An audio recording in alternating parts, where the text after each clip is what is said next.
જામનગર શહેરના નવાગામ ગેડ વિસ્તારમાં આવેલા ઇન્દિરા સોસાયટીમાં 42 વર્ષીય યુવાનની ઘરમાં જ હત્યા થતા ચકચાર મચી ગઈ છે।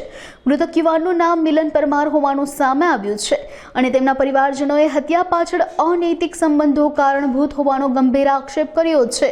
આ ઘટનાની જાણ થતાં જ 108 અને પોલીસની ટીમ તાત્કાલિક ઘટના સ્થળે પહોંચી ગઈ હતી। પોલીસે મૃતદેહનો કબજો લઈને વધુ તપાસ હાથ ધરી છે। પરિવારજનોના આક્ષેપોને આધારે પોલીસે અનૈતિક સંબંધોના પાસા પર પણ તપાસ શરૂ કરી છે। મારું નામ હિરેન વસંતભાઈ ગોહિલ છે। અત્યારે જે મર્ડર થયું છે અમારો મામાનો દીકરો થાય, સગા મામાનો છોકરો થાય છે।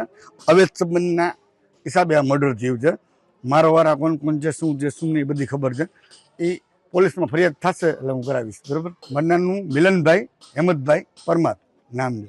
આ લોકો 5 જણા હતા, આવા સમાચાર આવ્યા છે। 5 જણા હતા મારવામાં રાતે 2:30 વાગે। અત્યારે પાઇપથી કેનાથી જ કરી છે, માથામાં કંઈક માર્યું છે, બેઠળ પદાર્થ, લોહી દેખાય છે અમને।